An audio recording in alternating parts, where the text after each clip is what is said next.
que sentía era escasez, lo que sentía era frustración. ¿Qué más nos va a quitar? Murió la industria, murió el cultivo. Acabó con nuestras empresas. Había censura. Todo lo que tocó la revolución se destruyó.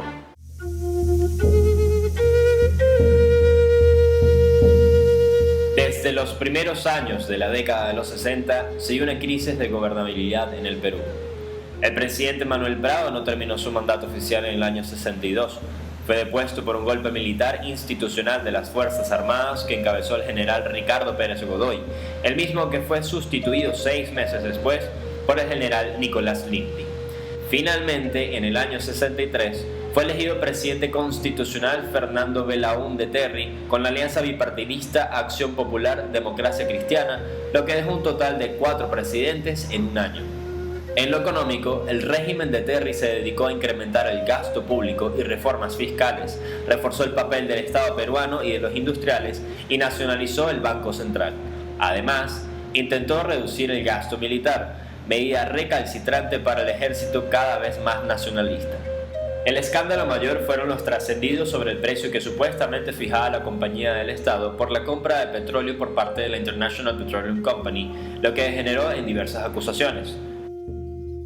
La IPC, la International Petroleum Company. La International Petroleum Company tenía la explotación y exploración de unos yacimientos petrolíferos, aparentemente pues de acuerdo con la crítica que se le hizo a la UNI en esa época, se hizo una especie de concesión a esa empresa por parte del gobierno peruano que perjudicaba realmente el interés nacional de Perú y beneficiaba profundamente los intereses de esa empresa norteamericana. Fernando Belaúnde Terry no tenía mayoría en el Congreso, que fundamentalmente era manejado por el Partido Aprista Peruano y por el Partido Aprista. Había tenido algunos problemas para el nombramiento de ministros y justamente por todas estas circunstancias y por la pérdida de una página, la famosa página 11 de un contrato petrolero, motivó pues el golpe militar y la institución de este gobierno presidido por Juan Velasco Alvarado. Con lo anterior, la Alianza Popular Revolucionaria de América se alejó de Belaúnde Terry. El comercio incentivó al ejército a que tomara control de la situación y fue así como el 3 de octubre de 1968 es derrocado Terry por un golpe militar liderado por el general Juan Velasco Alvarado. Ni bien estuvo en el poder, Velasco decidió llevar a cabo el plan de transformación total que había prometido. Uno de los primeros puntos en la agenda de la Junta Militar presidida por Velasco Alvarado fue la expropiación de algunas compañías petroleras como la IPC el día 9 de octubre de 1968, creando una fuerte tensión diplomática en las relaciones con Estados Unidos. Simplemente los expropió y los sacó. Y eso le llamó a decir de que decían internacionalmente Juan sin miedo, porque votó a los americanos y ni siquiera les dio tiempo para que se vayan. Es decir, se apareció con un decreto constitucional y los votó de Perú. En síntesis, todo el sector petrolero fue nacionalizado y aunado a esto, todo el sector bancario pasó a ser controlado por el Estado. De las siguientes grandes reformas en el ámbito agrario, expropió todas las tierras de los grandes terratenientes y oligarcas, distribuyéndolas entre todos los campesinos.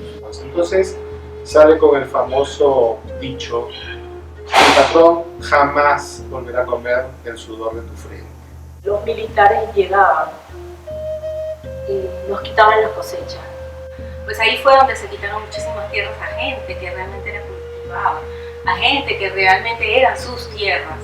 ¿Y para qué? Para perderlas nuevamente. Para un mejor control de este ámbito, creó la CAPS, Cooperativas Agrarias de Producción Social, y las SAIS, Sociedades Agrarias de Interés Social. El Perú había desarrollado dentro de estas haciendas unos bancos de semen que les permitía al ganado ir mejorando progresivamente de manera generacional. Cuando el obrero, cuando el campesino toma el mini espacio de tierra, ¿qué es lo que hicieron con este ganado que había costado tanto trabajo genético? Se lo comieron. ¿Qué es lo que hicieron con todos los injertos que habían hecho para obtener la mejor fruta? Lo botaron porque no entendían el concepto de lo que se estaba haciendo en el tema de alimentación. Desaparecieron militares en la casa donde vivía con su familia Y bueno, le dijeron a su papá que las tierras de él eran tierras del gobierno que no le pertenecían, que se salieran de la casa porque ni siquiera la casa les pertenecía. La reforma agraria trajo como consecuencia que las empresas se fueran del país. En el sector educativo, Velasco pidió asesoría al filósofo peruano Augusto Salazar Bondy para llevar a cabo una reforma en dicho sector global. La educación primaria y secundaria se hizo obligatoria así como gratuita. Se eliminó el inglés del programa educativo y todos los colegios debían contar con un mismo uniforme a nivel nacional. Solamente había un solo par de zapatos, una sola manera de vestir, porque simplemente el gobierno lo había dicho. Entonces Velasco Alvarado decía que el Perú tenía que ser bilingüe y el quechua, este dialecto quechua, que no es un idioma, lo puso a la par del castellano. Entonces tú salías bilingüe hablando quechua, que quechua no te sirve absolutamente para nada. Si bien durante su gobierno la prensa se vio ciertamente restringida, se creó, irónicamente, la empresa de telecomunicaciones Entel Perú. El gobierno militar asumió totalmente el control de los medios de radio y televisión. Estatizó los medios. Unas estatizaciones bien interesantes. Les compraba el 51% de las acciones y cerró todos los medios de televisión, estatizó toda la prensa. Con esto, uno se percataba que el Estado buscaba concentrar todas las actividades productivas, comerciales y de comunicaciones en el país. En el ámbito de política exterior, el gobierno militar firmó en 1969 en Cartagena, instituyendo el Pacto Andino, integrado originalmente por Colombia, Bolivia, Ecuador, Perú y Chile. En 1973 se incorporó Venezuela y 3 años después Chile se separa. El país empieza a deteriorarse en todos los ámbitos. La economía llegó a un punto crítico en donde la inflación alcanzaría hasta 3 a 4 dígitos. Los primeros años son fiesta, los primeros años hay todo. Los primeros años consigues absolutamente todo. La escasez comienza 4 o 5 años después del gobierno y sobre todo por todas las decisiones que comenzaron a tomar en el área educativa, industrial, de la reforma agraria. Mis padres me dejaban, somos 2 hermanos, nos dejaban en unas colas para que nos entregaran mediante unos tickets que nos daba el gobierno para comprar la carne, el aceite, los granos, el arroz. Eso era cada 15 días. Sí hubo muchísima miseria, sí hubo muchísimos robos, asesinatos. Al cabo de un año nuestro país realmente estaba prácticamente en las ruinas. La brecha social fue incrementando drásticamente. La verdad, a mí nunca me faltó nada, o sea, ni comida, ni ropa, ni nada. Pero conforme uno va creciendo y conforme mi papá viajaba más y estaba menos tiempo en la casa, comienzas a darte cuenta, comienzas a ver la diferencia entre una cosa y la otra, en tener y no tener. Este tipo de gobiernos abusan de esas genuinas aspiraciones y les hacen creer que todo lo que no tienen, te lo quitaron los que tienen.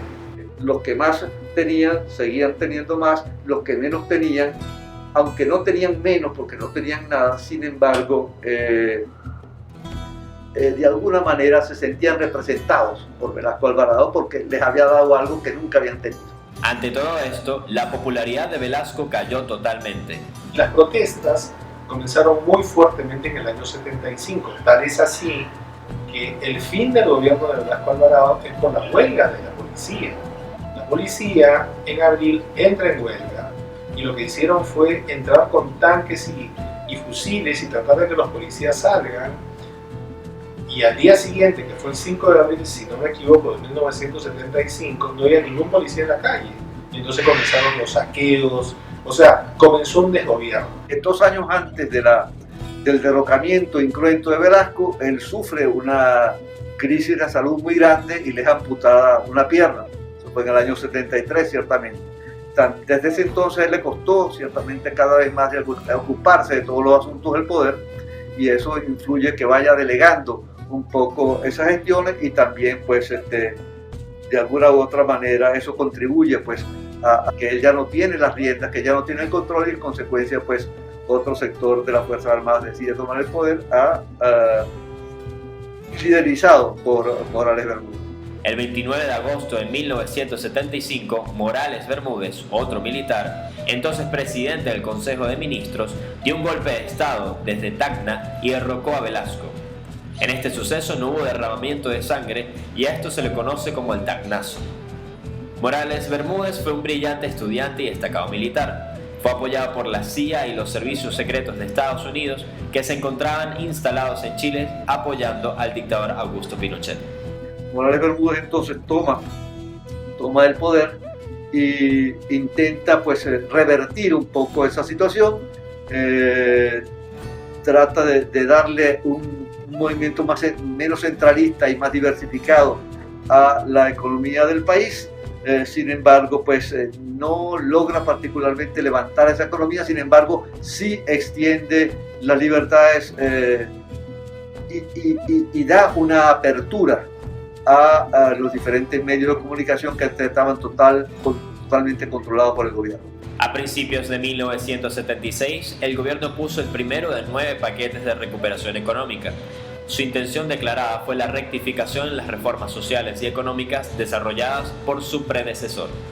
A mediados del mismo año se declaró que todas las huelgas eran ilegales, lo cual fomentó la unificación de sindicatos y grupos izquierdistas con el propósito de convocar a una huelga general. El gobierno respondió con medidas represivas hacia estos sectores a la vez que buscó resolver los problemas de la deuda externa. Morales propuso entonces en 1977 el Plan Tupac Amaru, que permitía la transición al gobierno civil y la retirada de los militares en el conflicto político. Morales Bermúdez lo que hizo fue hacer un tránsito no violento y minimizar los inconvenientes y las pérdidas que había dejado el gobierno de las Alvarado. El gobierno se comprometió a empezar a pagar su deuda exterior y establecer medidas para estabilizar la economía. A raíz de esto, y como compensación, el Fondo Monetario Internacional concedió al gobierno militar un crédito de $100 billones. Pero el gobierno peruano no cumplió con lo establecido en el acuerdo y la situación económica del país se volvió insostenible, haciendo muy probable que el gobierno no pudiera pagar sus deudas externas. Ante esta presión es convocada una asamblea constituyente en 1978, presidida por Víctor Raúl Haya de la Torre, la cual elaboró la Constitución de 1979, que fue el punto culminante y el reflejo de las reformas y procesos de cambio ocurridos a lo largo de estos años. El régimen militar finalizó con la convocatoria de las elecciones generales de 1980, en la que salió vencedor Fernando Belaúnde Terry, quien asumió el mando, recuperando la presidencia el 28 de julio de ese año, con lo que se concretó el regreso de la democracia y el fin de este periodo.